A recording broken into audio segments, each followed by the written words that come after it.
whether the team is performing clean or unsightly. We'll cover it all here on Washington Football Nightly. I, of course, am your host, Louie T. Thank you for joining me. Let's get to tonight's lead story. So, first and foremost, I want to wish every single one of you a happy holidays, Merry Christmas, and may all of your holiday season greetings be warm and fuzzy and memorable, but most importantly, safe. And I think situations like this kind of bring everything into its proper perspective. You know, as fans, sometimes we can lose sight of the things that are most important. And this is just a game. Now, these guys are paid handsomely to play a game, but at the end of the day, it's a game. And what we're going to talk about quickly is real life. And you never want to see this happen. We saw something like this occur not even 2 months ago with Vegas Raiders former wide receiver Henry Ruggs III. Obviously, that situation turned out to be all on Henry Ruggs and a poor decision that he decided to make that cost someone their life, and it's going to really alter his life as well in the process. And we don't know the circumstances surrounding Deshazor Everett, but for those of you who aren't privy to the information that was dropped on our lap this morning, Deshazor Everett was in a single car crash that I want to say happened on the night of the 23rd into the morning of December 24th, Christmas Eve. So we woke up to this news in which a life was lost. Now, he sustained injuries, but they were non-life threatening. However, the passenger in the car with him ended up losing her life. So it's an unfortunate situation. Nobody wins when these types of things happen. We don't know who's at fault. Right now, the blame game isn't really what's important. The fact of the matter is someone lost their life. A family is grieving during a time where everyone should be together and having joyous occasions that create memories that last a lifetime are supposed to be taking place. And instead, for the rest of their lives, the Christmas holiday season will never be the same. It will never have the same meaning that it once did. So that's an unfortunate situation that you never wish on anyone. And thoughts and prayers go out, obviously, to their family, the family of Deshazor Everett, because, you know, again, his situation has been altered as well. But, of course, the family of the deceased young woman. So you never want to see this happen. And it's unfortunate. We're human beings, right? So immediately our minds go to what happened with Henry Ruggs. And I always tell you guys, I don't like to, make this, rash decisions or jump to conclusions on situations where I don't have all the facts. And I don't try to guess or draw inferences as to what happened. Anything could have transpired in that car. We don't know. The police are going to do an investigation. And honestly, we'll see what that turns up. But at the end of the day, it's unfortunate what transpired. It's sad. And it just continues to hammer home the point. And again, I'm not saying that Deshazor or anyone involved in this was being reckless. They didn't make smart decisions. Obviously, something happened. It could be something as harmless as both of them fell asleep in the car while it was being operated and they got into an accident. I've fallen asleep in a vehicle many a times, and I can't tell you how many times I've thanked God for me getting home safely because I was fighting sleep for the final 6 miles, of the ride home. So, anything could have transpired. We don't know. So we need to await the facts. But again, it's not a good look for anybody involved. And for a team that, and if we can now kind of remove the human element and the seriousness of the situation and then bring it to a much lower level, again, because these situations like these bring everything to its proper perspective, right? It reorganizes and refocuses what's important. when we dumb it back down to football terms, it's another black eye on the organization. It's another unfortunate set of circumstances that seems to really hamper this team, whether deserved or not. It's just what seems to happen to this team. When it rains, it pours, right? And so you hate this for Deshazor. You hate it for the guys in the locker room. They're close to Deshazor. I was just watching an IG Live with Deshazor, and just about every member of the secondary was up there. A couple of other guys on the team were up there as well. And they were just chopping it up after a game. I want to say it was after not the Vegas game. It was after maybe the Seattle game. I can't quite remember if it was, I think it was the Carolina game. And they were just chopping it up on IG Live, and Landon Collins, Jeremy Reeves, Deshazor Everett. I'm missing like one or two guys that were also up there, and they would it was like you and three of your buddies on IG, live, or just you and three of your buddies just shooting the shit live, or kicking it on FaceTime. These are human beings we're talking about here. And one's life was lost, and the other life may never be the same, similar to the Henry Ruggs situation. That's rough. But as we move back to organizationally, this is the second time in the last 3 or 4 years, let's call it 4 years, we've had a safety on this team be around someone, a female, when they've lost their life. If you recall, Monte Nicholson had a similar situation, not like in a car with the situation happening, but had a situation where a female was found unresponsive, and I think they were at his house, and it was a whole mess. Their family thought he had something to do with it. They were protesting outside of games. It was an ugly situation. He should never have played again after that situation happened. He played the next week. That's how dysfunctional this organization has been. That's no longer who we are, but these things continue to happen to us. We want to push that stuff into the past, but these are the types of things that continue to happen. But again, prayers go out to everyone involved. Deshazor Everett and his family and friends and people that care about him. The young woman that lost her life, her family and friends and people that care about her. This is a tragic situation. Anytime a life is lost, it is a tragic situation, and you feel like it's avoidable. Something else could have been done to stop this from occurring. And so now we just await the facts. Obviously, Deshazor Everett isn't playing this week. He's been placed on the NFI list. If I had to guess, I'd say his season is done. Obviously, we don't know the circumstances surrounding the loss of life, but he sustained some injuries. So just the injuries alone should be enough to keep him out of the game. However, I think that this is a matter that's going to be ongoing. And just because of the nature of the situation with someone losing their life, I just think it's in the best interest of all parties involved for him to not play another snap this season and then go from there. So it's a rough situation. It's a team that's struggling, desperate for bodies, warm bodies that can actually help. Deshazor was exactly that. It's a team that has a lot going on that's going in the wrong direction, and this doesn't help. So, but that's the least of anybody's worries at this time with this situation. We could care less about football and how this team is doing. That situation supersedes and trumps anything else happening on the football field, and it's unfortunate how it has transpired. So, once again, prayers and thoughts go out to all impacted by this tragedy. We move on and we talk about football. So, as we lighten the mood a bit now, and that was a bit heavy to kick off the show, I thought I was going to come on and talk about Taylor Heineke being back and some other guys being back off of COVID, meanwhile losing, another guy or two to COVID and injury situations. Not that actually supersedes everything, but now we talk football, and we got a big game coming up.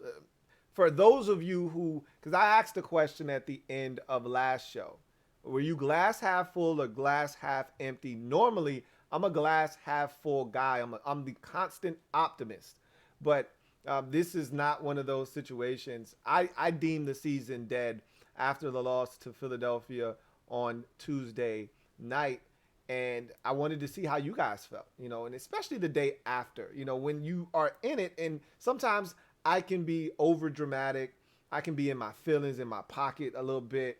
And then I take a step back, I decompress, I woosah, and then I actually assess the situation from depth, not in it, but taking a step back and then able to assess the situation neutrally, objectively, sometimes not so objectively, but with my Washington rose-colored glasses on. Either way, I come back a new man. I feel more optimistic than I did the day before, and I feel like, hey, we can do this. This isn't one of those times, and I've said that already. The season's done, but for some of you, you think that, hey, why not us? That's been the mantra. I've been spewing that all season. Why not us? Hey, why not us? I've given you the reasons why not us, okay? But for some of you, you still think this is doable, so this is a big game. It's Dallas. No matter what the record is, it's a big game. You don't want to be swept by Dallas. They already beat us a week and a half ago. You'd like to right a wrong and stay alive and do the improbable, go on the road. We are 10-point underdogs. Vegas essentially is slapping us in the face and saying, you're unworthy of being on Sunday night and unworthy of being an opponent to the Dallas Cowboys, so much so we've got you as double-digit dogs on the road. I get it. I get the disrespect. So singing a totally different tune than we were the last time we felt disrespected by the same team. That's for sure. But we're going to take a look at the injury situation. We'll come back. We'll talk about some guys coming back, some guys departing, some guys that are still lingering out there, and will they be back? And then we'll get to the my game, keys to the game, to victory, and then my final outcome for this contest. So let's take a look at the injury situation for both teams in this game. And as you can see for Washington, no surprises here. We talked about all of these. I told you guys from Jump Street, Landon Collins wasn't going to play. William Jackson III wasn't going to play. And Daniel Wise, I think his season's done. Well, give you a quick update. Landon Collins and Daniel Wise have both been placed on IR, meaning their seasons are done, regular season at least. Effectively is done. 3 games left in the season. You have to miss at least 3 weeks when you're placed on IR, which means their season is done. Now, if we were to make the postseason, both Daniel Wise and Landon Collins would be allowed to come off of the IR list and be activated and back on the active roster. But that's a long shot at this point. But I told you the Daniel Wise situation wasn't that much dissimilar from the hit that was put on Logan Thomas in Vegas. I thought it was dirty, unnecessary, and it took a guy that was really helping and growing in this defense and took him out of our lineup. We could ill afford another guy to go down, and now his season's done with a knee injury. Collins, the same foot injury that hampered him against the Seahawks and forced him to miss the game against the Vegas Raiders the following week. We got him back for the Cowboys game, but obviously he's not going to be able to play the remainder of the season. So that's another devastating blow, because I thought the game he missed against Vegas was one of the worst tackling displays we've had all season. No game was worse than Atlanta in week number 4, where we couldn't tackle anybody to save our life. I think Cordero Patterson might have had 26 missed tackles or broken tackles in that game by himself. But I thought the Vegas Raiders game was a close second. We did not tackle well, and Landon has been one of our better tacklers this season. He's going to miss this game. That does not bode well for the defense. William Jackson III isn't going to play in this game. I told you guys that anytime you hear Achilles, you should be worried. They've got it as a calf. That's not what I've been hearing. I don't think he's going to play the remainder of this season, but we'll see. We'll hold out hope. If they felt like he wasn't going to play the remainder of the season, they would have put him on IR along with Landon Collins and Daniel Wise. So you're telling me there's a chance. I think if we win this game, they'll continue to pursue William Jackson III coming back. If we lose this game and we fall out of playoff contention, I think they'll just go ahead, put him on IR and keep it pushing. Same with probably Curtis Samuel, another guy that they're holding out hope that he can contribute something in some form or fashion. But if you get to a point where your season's done, there's no reason to continue to go down the road with Curtis Samuel. Never, ever trust a man with two first names. It just doesn't make any sense. He's got a hamstring. He's listed as questionable. So is Antonio Gibson with the toe, which Ron Rivera said himself, it's not as severe a turf toe, which is essentially a sprained toe. It's not as significant as it was last year, but it is significant. So remember, he missed a game last year. He missed pretty much the entire Steelers game. The toe injury happened on the very first possession against Pittsburgh. Missed the rest of that game. Then missed the following week against the Arizona Cardinals, and then came back and played against Carolina. Or excuse me, missed the entire game against the Seattle. He missed two games. Excuse me, he missed the Seattle game and the Arizona game, and then came back for the Carolina game. So if it's not as significant, that means he may miss less time, but he missed two games last year. He may miss one this year. I don't think he's going to play. But this has been the Antonio Gibson story all season long, that he, limited in practice, dealing with a myriad of injuries, and he guts through it and he plays. So we could really use him. There's no J.D. McKissick to lean on. I think he's going to try to give it a go. I don't think he's going to be 100%, but he's going to give it a run. We'll see what happens. But don't hold your breath is what I'll tell you. But I think he's going to try to give it a go. But my gut says he tries to give it a go. My head says, nah, bro, he's not playing. We'll see which is right. I'm going to go with my gut, though. My gut says he tries to gut it out and play. We'll see what happens. So no Collins, no William Jackson III, no Daniel Wise. None of those are surprises. I told you those guys weren't going to play after the injuries were sustained on Tuesday night. Gibby, I thought would be out. He's still got a chance to play, listed as questionable. I thought Curtis Samuel was a ruse. I'm like, oh, okay, they're pulling our leg because they can. Well, he's been limited all week. They actually did practice on Friday. He was on the side field along with Wes Schweitzer. So that's a welcome sign with Schweitzer being over there. We'll see what happens with him. But at the end of the day, I don't think Curtis Samuel is going to play. And even if he does, I mean, what is he really going to give us anyway? I mean, we've all come to the understanding and the realization that even if he plays, he's going to be a non-factor. So what's the point? That's why I just say shut him down. But that's nor here nor there. An injury situation that got really dicey because of Cole Holcomb's status for Sunday being up in the air, which I don't think he's going to make it back in time from COVID, is Jamin Davis and his shoulder. Well, those fears were quelled on Thursday when he was listed as a full participant. Granted, I think it was another walkthrough, but still, he's going to play. Friday was for personal reasons that he was not a participant in practice. As you can see, it was an NIR, which means non-injury related. So I'm not worried about Jamin Davis. He'll be ready to go. I'm worried about the other linebackers that are going to have to play in Cole Holcomb's place should he not be able to go on Sunday. But we'll have Jamin Davis out there. We can't afford to have any other guys at the linebacker position out. James Smith-Williams, Adam Humphries, as you can see, both full participants the last 2 days. Humphries has been a full participant all week. I mean, Wednesday wasn't even a real practice, but had they had practice, he would have been a full participant. Those guys are going to play. That's essentially what I'm getting at. So you don't have to worry about them. Really, the two guys that you look at, obviously, I already talked about Deshazor Everett being placed on the non-football injury list. Curtis Samuel and Antonio Gibson are the two guys you really need to focus on. I right now have Gibson playing, even though my head says he's not going to play. My gut says he is. I'm going to go with my gut and say that he does try to give it a go. Meanwhile, Curtis Samuel, I don't think will play in this game. And really, at this point, it doesn't really matter.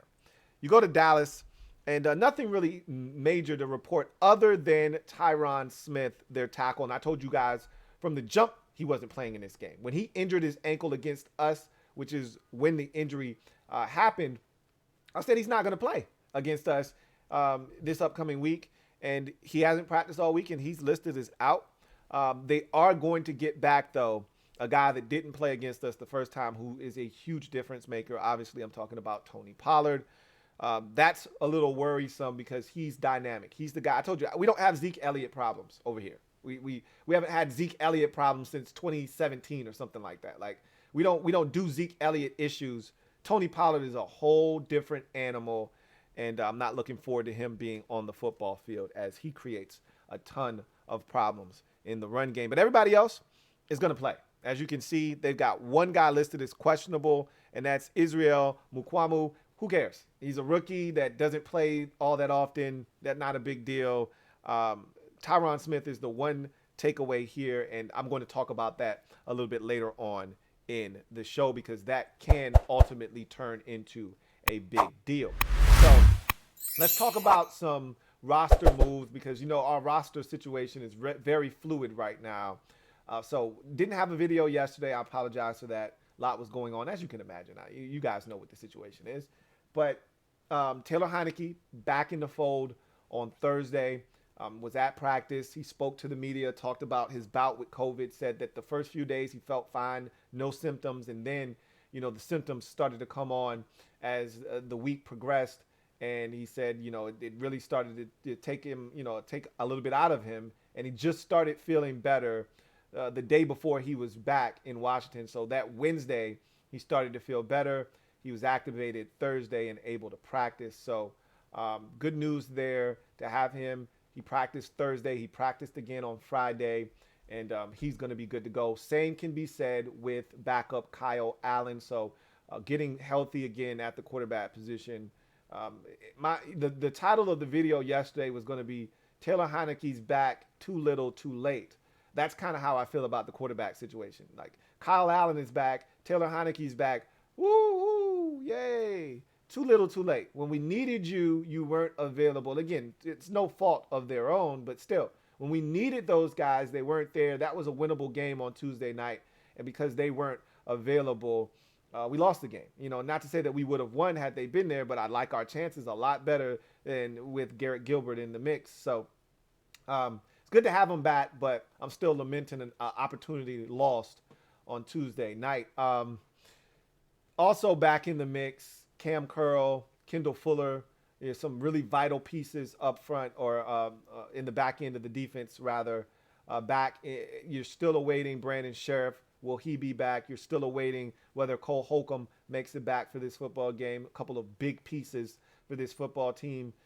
So while you're getting some guys back that are huge and impactful, like Kendall Fuller, especially with William Jackson going down, it makes it even more significant to have him back. You're still, without several other guys and potentially, a couple others that may not make it back in time for the game, like Sheriff and Holcomb. So, it's a tough spot to be in. We continue to get guys back.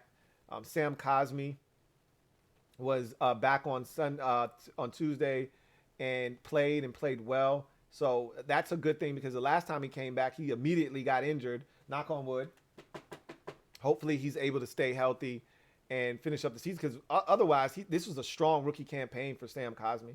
And I'd like to see him finish out the way that he started, after the rough opening game against the Chargers. Thought he was lights out until he got injured. So I'd like to see him finish up the way, that he was, trending during the season before the injury bug bit him. So, I thought there were some interesting questions asked of Ron during the last couple of days during press conferences. I thought the most impactful question, though, was that of the growth of some of the young players on the team, most notably the skill guys.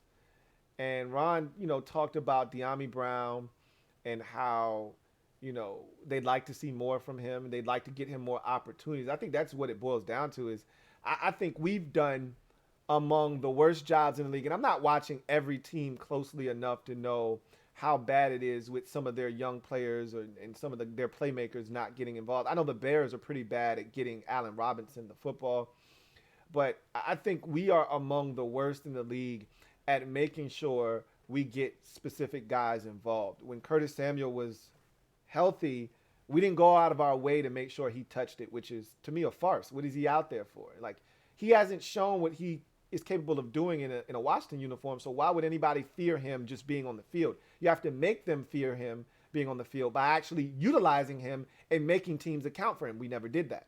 It didn't matter when he was on the field. We never did that.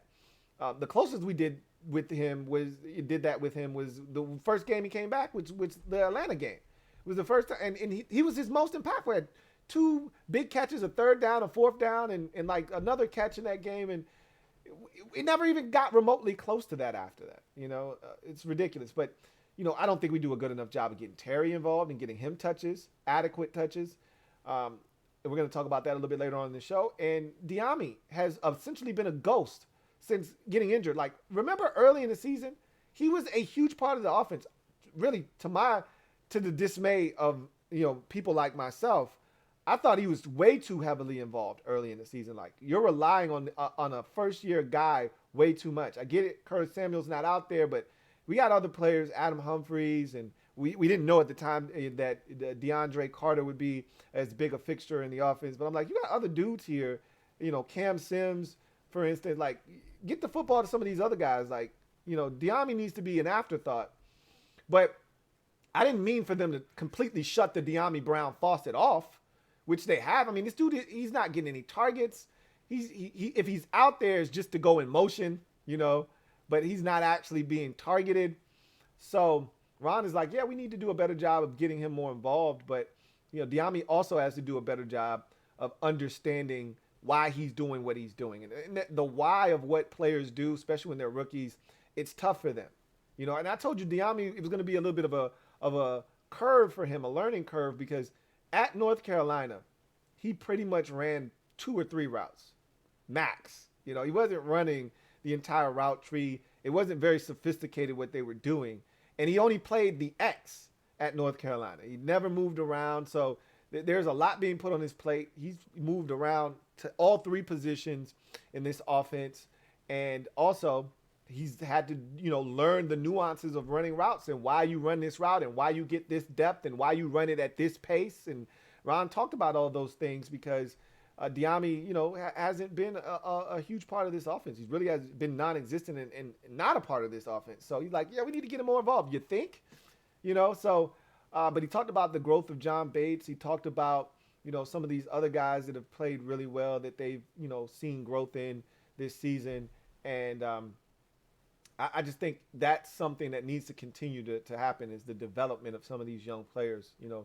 Dax Milne, Diami Brown, John Bates, Sam Cosmi, all these guys on the offensive side of the football, they need continued development, need to continue to play, get snaps, be involved. And he talked about Sammy's Reyes and his development as well. But I think it speaks to a much larger point that at the end of this season, we have to evaluate several positions, because while we do have players that are occupying some of these spots, I do think that some of these positions could use an upgrade. And there are decisions to be made at the end of the season, like Cam Sims, who is on a tender right now. His contract expires at the end of the season. Do you bring him back, or do you allow him to find work elsewhere? J.D. McKissick didn't end the way that we wanted it to, but his season looks like it's over. Do you want him back in Washington, or is it time to give Jared Patterson more of a bigger role? Or do you go outside of what we have already on the roster, draft a guy, bring him in, and have him be the backup to Antonio Gibson, and serve that role that J.D. McKissick once did on this football team? I mean, there are a lot of decisions to be made. There are a lot of positions to upgrade. I think wide receiver, despite how many resources was poured into the position last year, going out and adding 4 new faces into a wide receiver group that had massive turnover, I still think that's a position that needs to be added to. Tight end, I think they really love the emergence of Ricky Seals-Jones and what he brings. And if you want them to add another tight end, I think Ricky Seals-Jones has thrown a monkey wrench in that plan, because I think they feel like with Ricky Seals-Jones, Sammy's Reyes, Logan Thomas, and John Bates, they've got a complete tight end room and they don't need to add another soul. Whereas I'm like, I would love like an Evan Ingram type, like just a pure freakish athlete at the tight end position. I don't think we have that. I think we've got some quality athletes. I don't think we have any dynamic athletes, game changers at that position. And you don't have to have the guy that runs the 4-4, because Travis Kelce doesn't run a 4-4. Now, George Kittle runs a 4-5. Kelsey's a 4-6 guy, But still, you don't have to have the 4-4 guy to have a dynamic tight end, as we've seen with Logan Thomas, to have an impact. You just need those guys to stay healthy. And so I don't think they're going to add to the tight end position, but we could have this discussion another day. I said all of that to say this. Ron said that they've got to get De'Ami Brown more involved, and they want to see the continued maturation of some of these young players. And I agree with all of the above. So this game is pretty big. If you are of the mindset that we're still in it and we can do this and we can run the table, get to 9-8 and give ourselves a chance, then this is a pretty big game.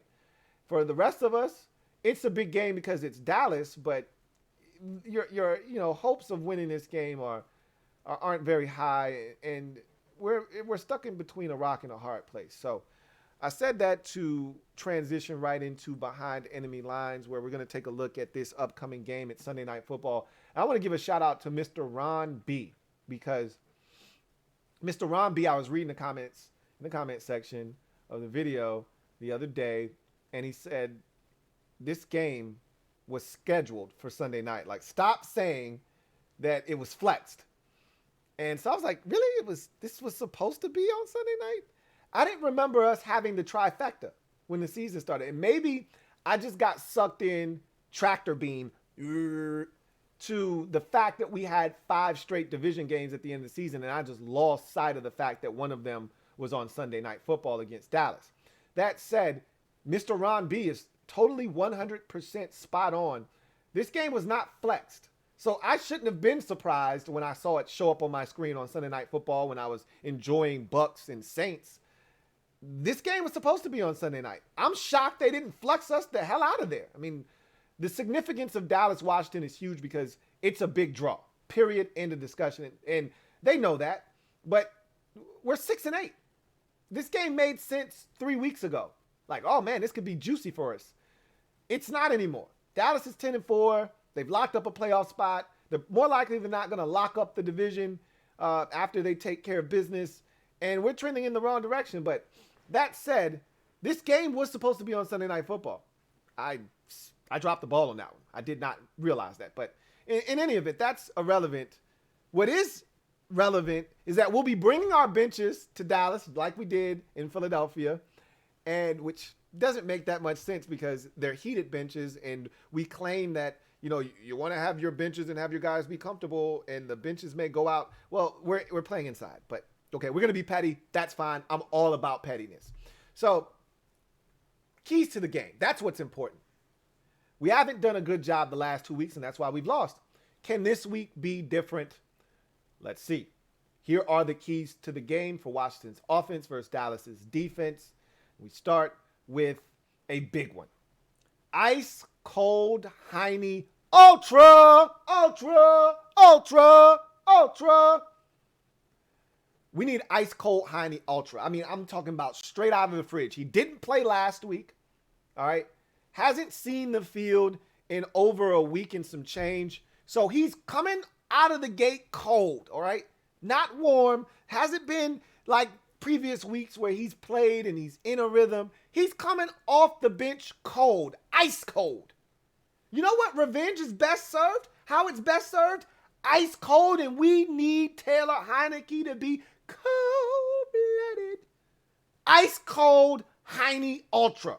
We don't need Heine Genuine Draft, and we damn sure can't do anything with Heine Light. We get any of those, we're going to lose. He was awful against Dallas the first time around. He was Heine 0% alcohol. All right. He wasn't even a seltzer. We need ice cold. I'm talking about so cold you damn near get brain freeze. Ice cold Heine Ultra. Straight out of the fridge. Hell, I want it out of the cooler that was sitting in the cooler with ice. The kind you get when you pull it out and it's dripping with condensation and nice, cold, and ready to be consumed. I need him to come out the gate throwing BBs. Confident, swag, ready to take a lane and hit it and go much faster than slow. I need the Taylor Heineke that's playing like his job depends on it, because guess what? It does. I need him to go out there and play like he doesn't have a care in the world. If he's thinking about this, that, and the third, he's going to play up tight and he's going to get his ass kicked again. Ice cold Heine Ultra, please. Next key for Washington's offense versus Dallas's defense. Fight for yards after catch or contact. It's yak. Whether you get it after contact or after the catch is of no consequence. Just fight for yak. I thought the Cowboys were too good at tackling us last time we played them. We caught a ball, we tried to get up the field, and a guy would clip our ankles and we'd go down. I thought Gibby ran soft early in that game, and I said that in the MOBB, and I think I said it after the game was over. I thought Gibby ran timid against Dallas the first time. Nope, there may not have been any holes. Put your damn head down and get what you can get. I thought he was getting tripped up, and I thought our guys just looked like they were out of sorts and out of sync. And the Cowboys looked fresh. They looked spry. They looked active and aggressive. They had a dog mentality, and we looked like we were just trying not to get eaten up. I need us to fight for every yard. If they come with an arm tackle, they come flying to the football, make a miss. They try to get us down with an arm tackle, break through that. Yards after contact. But, and this is in the key, while protecting the Duke, I want us to fight for yak. Yards after catch, yards after contact, doesn't matter. While protecting the Duke. Sometimes when you fight for extra yardage, like Logan Thomas did in week 3 versus the Buffalo Bills, that's when the ball gets poked free. Like Antonio Gibson does, often he's fighting for yardage, and then somebody comes late, boop, ball comes out. Jared Patterson last week against the Eagles, fighting for extra yards, boop, ball's poked out. We need to protect the rock while fighting for yards after the catch or yards after contact. We need to protect the ball in general, period. Whether that's Heineke in the pocket, whether that's Heineke delivering the football, or one of our runners, or fielding a punt, fielding kickoffs, everything. We need to protect. We can't afford to turn it over. We're not good enough to turn it over once or twice and still expect to beat Dallas. The next key, offensively, must get Terry involved early and often. I can't stress this enough. The last 2 weeks have been some of the most frustrating for me as a fan, because I'm a huge fan of Terry McLaurin. Anytime over his 3-year period in Washington to this point. And there have been some patches where, Terry hasn't maybe gotten it enough, but there's no excuse for the last 2 weeks. And last week, I get it. You got, a quarterback that got here 4 days ago. And I thought, like I said, Garrett Gilbert gave us a shot. He fought his ass off.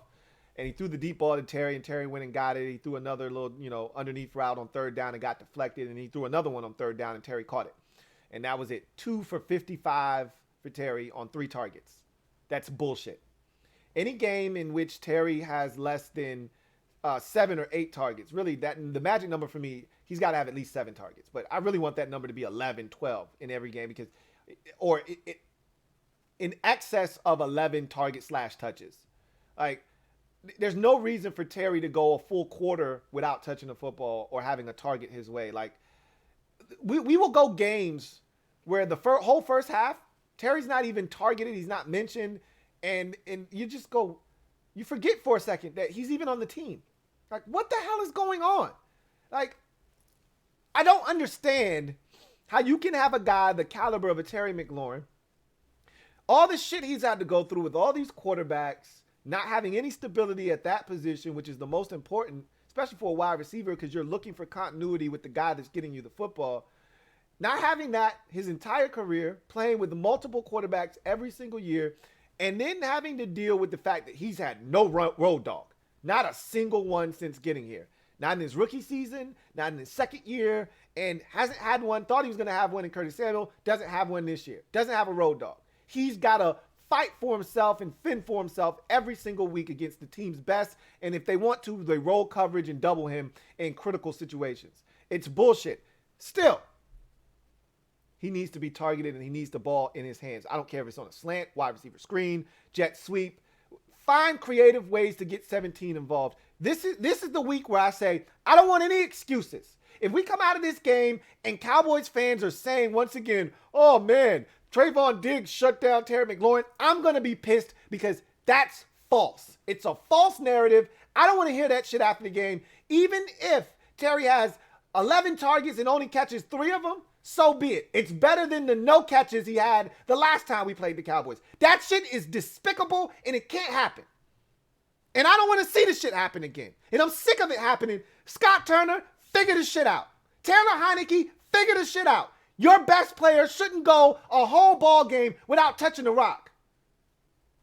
Terry has to, not should be, has to be a huge part of this football game if we are to have any chance of beating the Dallas Cowboys. And I don't give a shit who's covering him because Trayvon Diggs is good. He ain't great. He can get got. And Terry ran right by his ass just like he ran past Darius Slay's ass and had to wait on the goddamn football.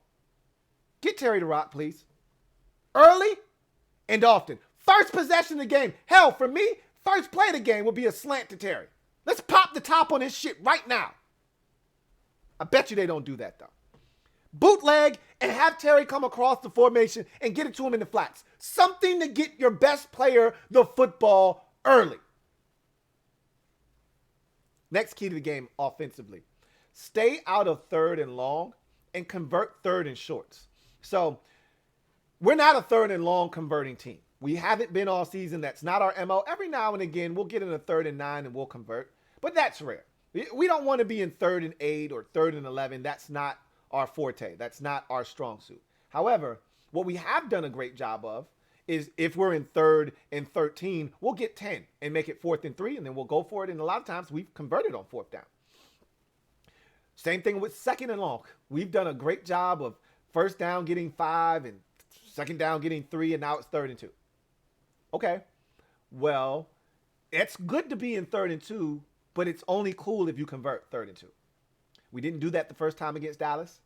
You know, we got into some 3rd and 4th and manageables, and we got sacked and forced fumbles and balls batted down and picked off and all kinds of stupid nonsense. It's great to get in 3rd and short, but only if you're going to convert it. Stay out of 3rd and longs, which allows this Cowboys pass rush to pin its ears back and get aggressive. And when you get in 3rd and shorts, you have to move the sticks. One of the biggest problems the last time we played Dallas is we could not sustain offense. Our defense was on the field entirely too long. It's amazing that they held up the way that they did because they were on the field for the vast majority of that game. We could not sustain offense. We couldn't convert on 3rd downs. We couldn't get out of our own way. We couldn't protect. We couldn't do anything. Well, Ron says, well, we know what we're dealing with now, as if they didn't know the first time. Well, they hadn't faced Micah Parsons, and the Cowboys hadn't had their full, gamut of defensive linemen all playing on the field at the same time. So that was really the first glimpse of that. So they really didn't know what they were getting themselves into. Now they know with Neville Gallimore and DeMarcus Lawrence and Micah Parsons and Randy Gregory all on the field at the same time. Now you know, okay? No excuses.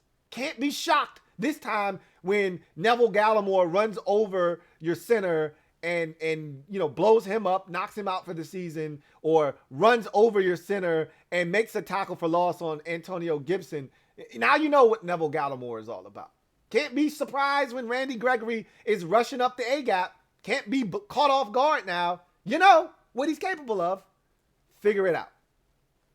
Stay out of 3rd and longs, and also convert 3rd and shorts. We get a 3rd and 2, 3rd and 3, gotta have it. No ifs, ands, or buts. We can't be punting or we can't be putting Ron in positions where he's got to make a decision to go for it. Now, it's one thing if it's 3rd and 11 and we get 8 or we get 9 and now it's 4th and 2. That's different than it's 3rd and 2 and you don't gain any yards and now we got to think about going for it or we got to punt on 4th and 2. That can't happen. Got to convert the 3rd and shorts. The 3rd and 1s, the 3rd and 2s, the 3rd and 3s, the 3rd and 4s. Those have to turn into fresh sets of downs. The final key to the game offensively, and everything I've said to this point, they're awesome keys to victory, but they are rendered insignificant and moot if this thing doesn't get done. Remember when we were playing against the Buccaneers and Tom Brady, and I said, everything else is obsolete if we don't do this one thing, which was get Tom Brady off the spot, which we did in that game. If we don't do this, then none of the other stuff matters because he's going to shred us. Everything, and I left this last so I could say this and it have meaning. Everything I just said, throw it out the window if we don't do this last key to victory. Okay? This is the most important thing we can do offensively along with protecting the football. Along with protecting the football. Neutralize Dallas's pass rush and generate a run game. If we don't neutralize their pass rush, everything I just said, getting Terry the football, ice cold Heine Ultra, all of that stuff, converting on third and short, you won't be in third and short if you can't establish a run game and neutralize their pass rush. We couldn't do that last game. They shut down the run game, and they got after Taylor Heinicke in third and medium and long situations and devoured him. This is a game in which I feel like we have to get creative in the run game. This, gun run, outside, off tackle, stretch, that shit isn't working. Okay? The Cowboys aren't going for it. They're a free-flowing, fast defense. You're not getting outside on the perimeter on this defense. I thought when we had some of our better hits against them and the Eagles, it's when we went up the middle. We attacked, we ran at them. You're going to have to get creative. They're a fast defense. They like to flow to the football. Well, then that's when you get misdirection. You got to use their speed against them. We did it against the Eagles because they were flying around, and guess what? We got a great run by DeAndre Carter that ultimately was called back because of Sadiq Charles, having a blindside block. But it was a well-executed play, and it was a huge chunk, which I want to see more of that. Jet sweep. Keep sending guys in motion every week. We never hand the ball off. This is the week you need to hand it off. Like, we've got to find ways to have chunk plays on the ground. And they don't have to be 25 yards, 8 yards. That's a good run. I need 3 or 4 of those in this game. We had maybe 1 against them the last time. Everything else was at or behind the line of scrimmage. Minimal gains or losses. We've got to find a way to establish some type of run. And if Heinicke has to be included in that, so be it. He's got legs. He's capable. You want to neutralize those pass rushers? That's another way to do that. Make them think about something else other than, I'm just going to give it to my running back out of the gun. Screen game. I know it wasn't effective the last time. Doesn't mean you stop doing it. I'd prefer not to see the tight end screen to John Bates. If you're going to run the tight end screen, how about it be to, I don't know, Ricky Seals-Jones? Maybe Sammy Reyes could get one of those. They'd never expect that. Highly unlikely. Anyway, I said all of that to say this. We've got to find a way to run the ball because we can't put everything on the shoulders of Taylor Heinicke. That's a losing recipe. And the only way we're going to give Heinicke a fighting chance is if we protect up front. Got to neutralize their pass rush. Some of that can be done with the quick game. Some of that can be done with the run game and the screen game.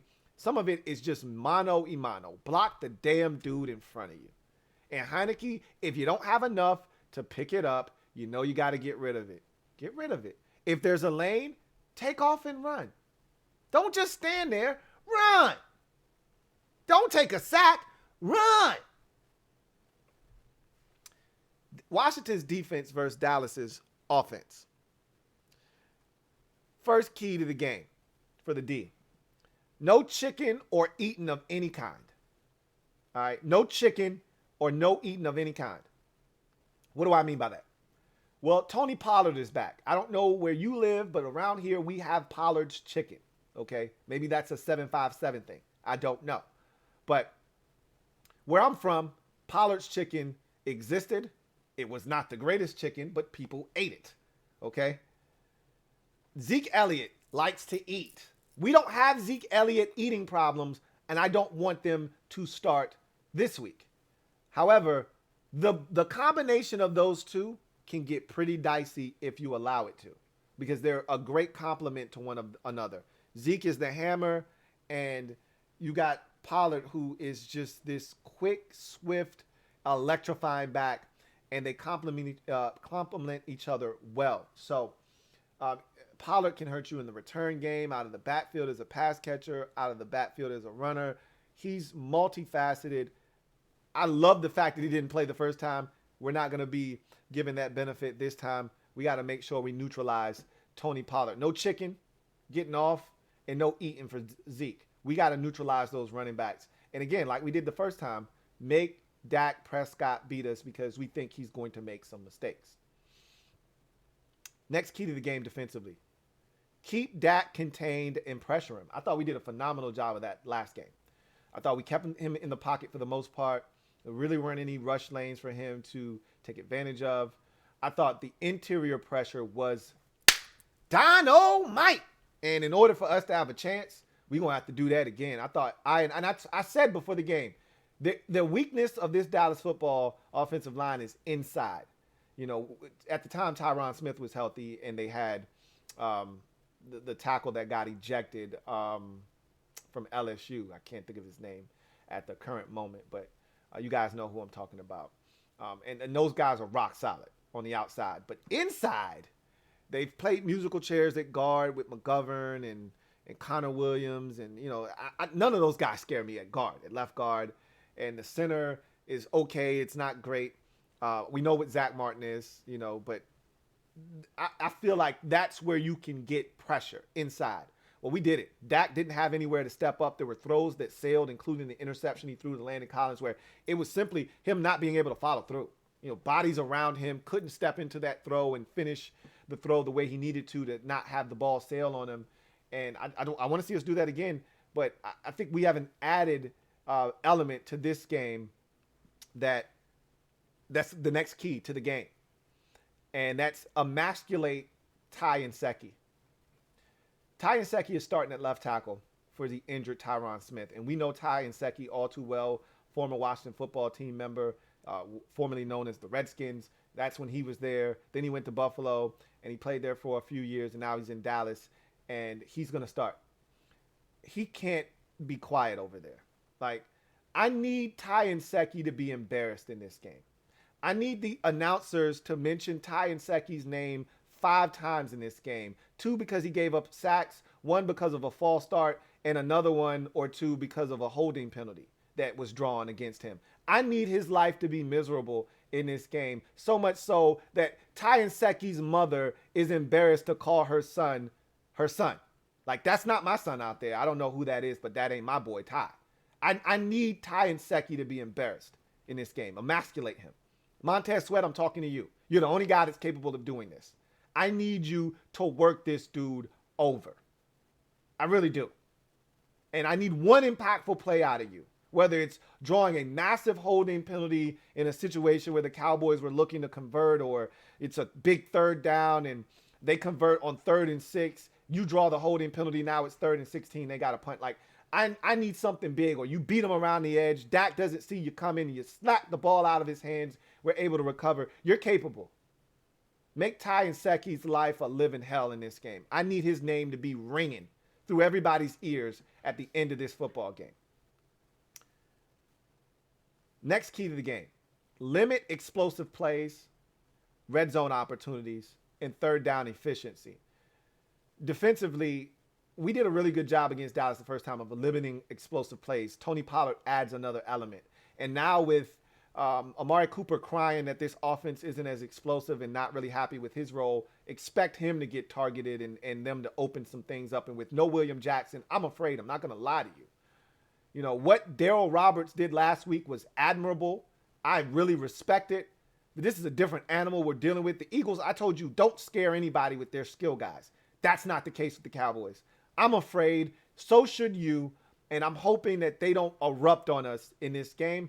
But if they're not going to, it's going to be because we limit the explosive plays like we did the first time and make them earn it. And they showed us last time that they struggle when they don't get a 55-yard chunk touchdown. When they've got to actually nickel and dime and matriculate their way down the field, something bad always happens, and they ultimately either have to settle for a field goal, they ultimately do make it in the end zone after struggling, or they turn it over, or it ends in a punt. But let's make them earn their way into the end zone. Red zone opportunities, I thought we did a really good job last time of forcing them to settle for some field goals and not allow them to be extremely efficient in the red zone, which is what kept the game close last time. And then lastly, third down efficiency.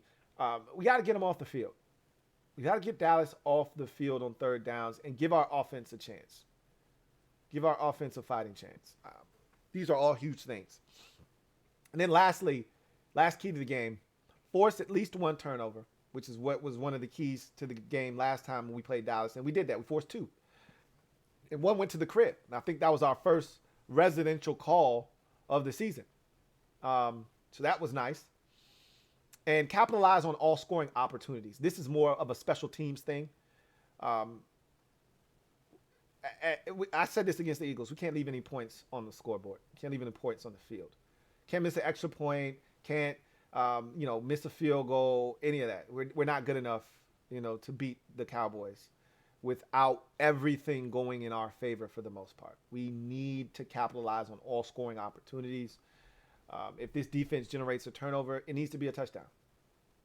Can't be a field goal, especially if we got prime real estate. Needs to be a touchdown. But I'll add this on to the offensive side, and we'll get out of here. I would target Anthony Brown as often as possible. He stinks. And I think you can take advantage of him. And you can draw some pass interference penalties on him. He stinks. I'd take advantage of Anthony Brown if every opportunity I got. I'm pretty sure Trayvon Diggs is going to travel with Terry. That's fine. He can get it too. But I would love to see them, take one of our receivers, Sims. Pretty much Adam Humphries works exclusively in the slot. But, Diami, I don't know if Diami's savvy enough to take advantage of him or not. I'd like to see them work that dude over, though. He stinks. Anyway, I digress. Let's get to the final outcome of this game. I told you guys the season's done. I have zero confidence in our ability. We're too banged up. We're too COVID stricken. We just got too much going on. You add the Deshazor Everett situation. You're going to have some guys playing with a heavy heart. And it's just too much to bear. It's just too much. And I said that after the Eagles game. Like, we didn't lose to the Eagles because the Eagles are better than us. We lost to the Eagles because we didn't have enough bodies to go out there and compete at the level that was necessary to defeat the Philadelphia Eagles. And that's a shame. We lost to the Cowboys the first time because they were just flat out better. They beat us down. And we had all of our stuff for the most part. No J.D. McKissick, and that makes a huge difference. No Logan Thomas. That sucks. But we knew what we didn't have going into the game. And we were fine. I was still talking shit. That Eagles game, throw that out the window. We knew what it was. Now, I think it's a mental thing. You're 6-8. Season is on the brink. They may go out and play with nothing to lose, but it's just not enough. There's no William Jackson. There's no J.D. McKissick. There's no Landon Collins. There's no Cole Holcomb, more likely than not. There could be no Brandon Sheriff. We don't have enough. There's no Curtis Samuel, even though that hasn't made a damn bit of difference all season. Still, there's just not enough. So, how I see this going down, 20-16, going into the fourth quarter, we're hanging in tough. Just like the Cowboys, we're hanging in tough against us on Thanksgiving. I see it being a role reversal of sorts. We're hanging in there, don't know how. Cowboys feel like they should be up by more, but they're not. And then we essentially implode in the fourth quarter. The Cowboys start off by getting a field goal to extend it out to a 7-point lead. And then we have a fourth quarter turnover that leads to a Cowboys touchdown. And that puts it away at 30-16. Cowboys win and win the NFC East in the process. So that's how I see this game unfolding. What about you? Leave it down in the comment section. Love to hear your score and more. I've given you yours now, or mine. What's yours? That's how I see this game unfolding. We hang in, we fight, we scratch, we claw, but we just don't have enough to get it done. So that's going to do it for me, your man Louie T here on Washington Football Nightly. I will see you guys on Sunday night. This should be fun. It's going to still be fun despite what I think is going to be a less than favorable outcome for the good guys. But They're going to fight like they always do with, under Ron Rivera this time of the year. They're going to fight. They're going to keep it competitive. I don't think they're going to embarrass us. But I was telling my wife earlier, I've gone from expecting to win on these primetime games because, we had this whole stigma about how, we struggle in these situations, and just don't embarrass me was always my go-to line. Don't embarrass me. Well, this time, past games, the Eagles game just now, the Eagles game last year, the Steelers game, even though it wasn't technically prime time, the Giants game earlier this year, the Seahawks game, all these games, I expected to win those games. This game, I'm like, hey, fellas, just don't embarrass me. I'm back to that shit again. Don't embarrass me. Just, I don't think they will, but I still feel like I need to say, just don't embarrass me. I don't think they will, but we'll see what happens. What says you? Anyway, I am a Washington fan, etched in burgundy and gold. My Washington spirit will never die. Washington spirit will never fold until we meet again. Hail to our beloved Washington football team. I'll see you guys on Sunday. MOBB, you know what it is. I'll see you for the game. Afterwards, I'll see all of you for overtime. And at that point, we'll know if the season still exists in a competitive fashion or not. I'd like to think that I already know the answer to that, but there'll be a 3-hour block on Sunday night that will determine that for sure. And so we'll see what happens then. In any event, you know what it is, fellas. You know what to do. Go on the road, disrespect them, bring home the dub. Here comes the diesel. Merry Christmas. To all and to all, a blessed night. Here comes the diesel. Here comes the diesel. There's the snap, hand to Riggins. Good hole. He's got the first down to the 40. He's gone.